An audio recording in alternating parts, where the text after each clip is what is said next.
From Nadal's relentless spirit. A few bleary eyes this morning. It was a late night watching the tennis. Spanish tennis player Rafael Nadal has become the first man to win 21 Grand Slam titles in a... To Serena's dominance. And Serena smashes Steffi's record. It's number 23. An iconic number. These 10 tennis legends won hearts across generations and became the game's most beloved. My name is Zizu.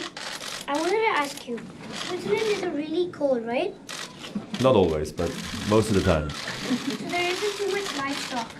So why do they call you the GOAT? Starting off is Roger Federer. He's the guy your mom likes, your coach likes, and even the rival secretly likes. He walked onto a tennis court like he'd already solved a problem everybody else was still trying to figure out. You could actually feel the crowd relax the moment he settled into a rally.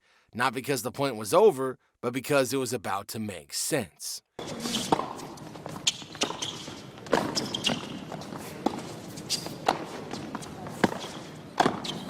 a lovely little sneak.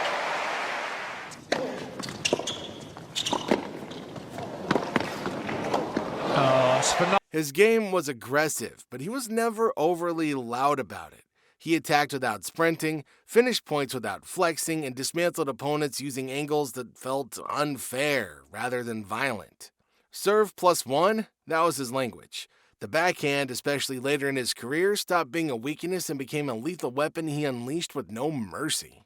What made him so beloved was not just winning, but how he handled losing.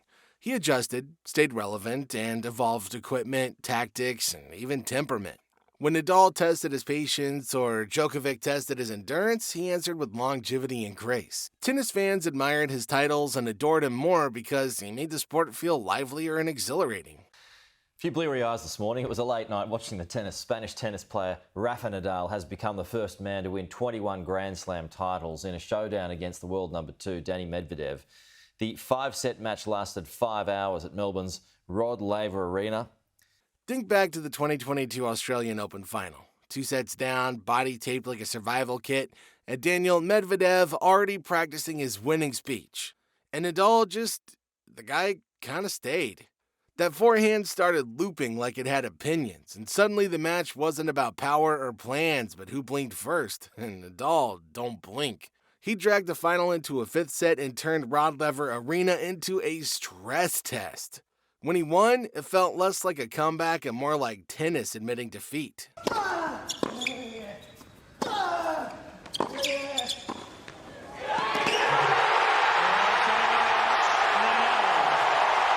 the miracle in Melbourne. Now that moment explains why the fan base fell in love with him. He never shortcuts the fight. His topspin forehand doesn't just push you back, it rewrites your footwork. Federer might have made tennis elegant, but Djokovic made it efficient. Nadal made it emotional. And when he won, fans felt like they had survived something with him.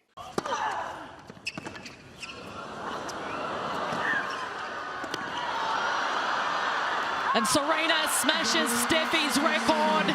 It's number 23. An iconic number. Serena was doing more than just winning tournaments. She was also stacking achievements until the sport had to invent new sentences to describe them. 23 Grand Slam singles titles across eras, surfaces, and generations that tried and failed to slow her down. Add 4 Olympic gold medals, split between singles and doubles, and suddenly her career reads less like a resume and more like a system override.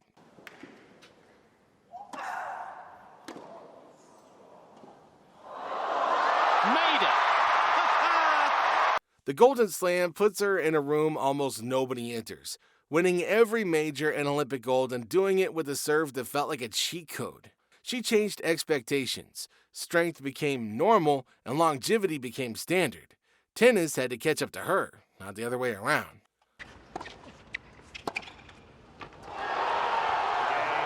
Some pass, some game. And Djokovic takes another major stride. Not making enough first serves, but that approach there. Djokovic built a career on solving tennis like it was an equation that only he could see. 24 Grand Slam singles titles, the most in history, plus every Masters 1000 title, not once, but twice over. You add Olympic gold and suddenly his trophy cabinet feels less like storage and more like a proof of concept. His greatness sits in the details. Returns that cancel out big serves. Defense that turns into offense without warning. Fans grew to love him because he made impossible shots feel routine. Federer made tennis beautiful, Nadal made it heroic, but Djokovic made it inevitable.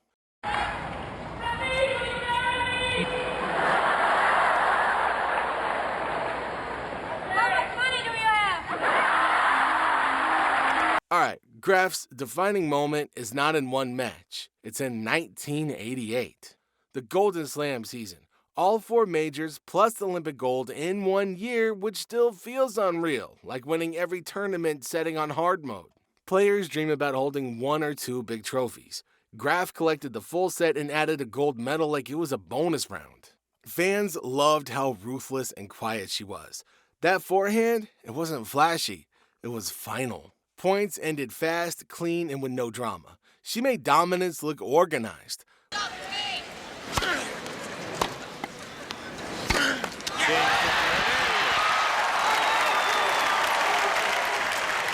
Sampras ruled an era by keeping things brutally simple. Big serve, first strike, game over. 14 Grand Slam singles titles once felt untouchable, and 6 Wimbledons turned center court into his personal office. He didn't chase rallies or crowd approval and, in the process, gradually became a favorite. In a time before baseline grinding took over, he showed that holding serve could be an art form. When he retired on a US Open title, it felt right. Clean ending, no extra set needed.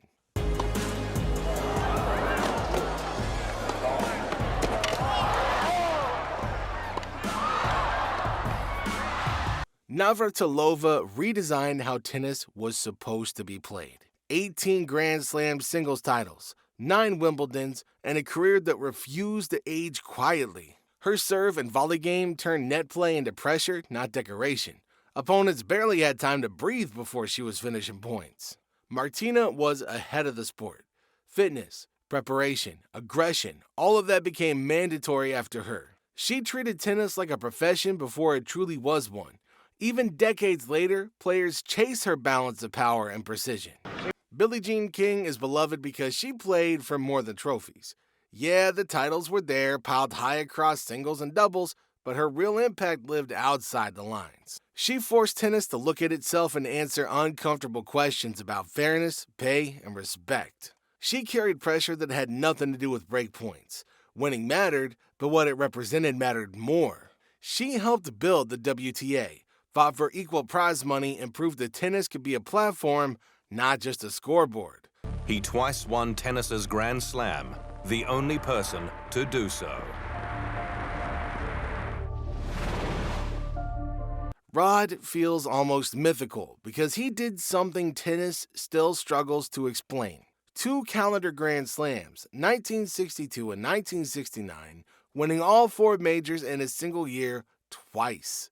Different rackets, different competition structures, amateur and professional chaos, and he still cleared the board like he was speedrunning history. His game had no obvious weakness. When people argue about all court players, he usually ends the debate quietly, like a champion who already proved it decades ago. And America in the Wimbledon singles titles this year.